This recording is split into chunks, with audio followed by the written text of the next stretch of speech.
Terming the 5Cs proposal by RJD's President Lalu Prasad Yadav as insulting, Samajwadi Party's National General Secretary Ram Gopal Yadav broke the alliance of Janata Parivar, announcing that SP will contest alone in the Bihar Assembly elections.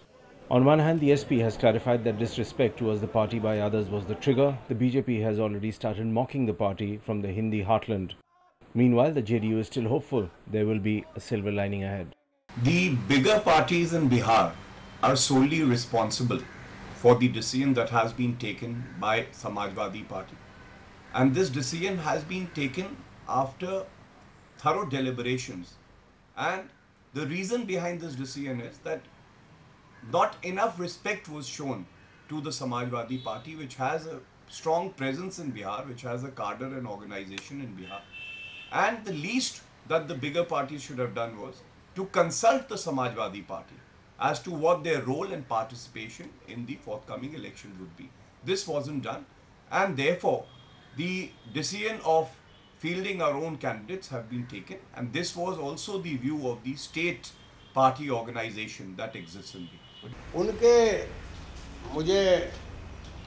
मैंने भी देखा है, लेकिन मैं आपसे कहना चाहता हूँ, वादा आपसे पक्की मुकम्मल कहना चाहता हूँ, इसको ये जो हम लोगों का जो गठबंधन है, जो साथ है, वो ठीक रहेगा।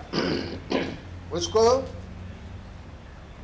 बातचीत करेंगे और उसका हल मुझे मालूम है कि मुकम्मल निकाल लेंगे। 13 अगस्त को उन्हें पहला झटका लगा जब एनसीपी ने कहा कि हम इस ग्रैंड अलायंस के साथ नहीं हैं और ग्रैंड अलायंस के बाहर चली आई।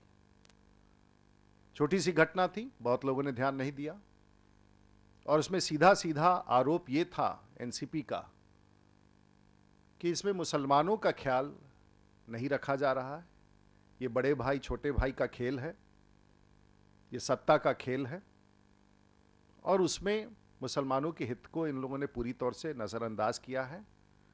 और 13 अगस्त को एक राष्ट्रीय गठबंधन के उनके एक साथी ने उन्हें छोड़ दिया, एनसीपी ने उनका साथ छोड़ दिया। समाचार छोटा था, लेकिन फिर भी आज उसका संदर्भ बड़ा है। ठीक 3 महीने के बाद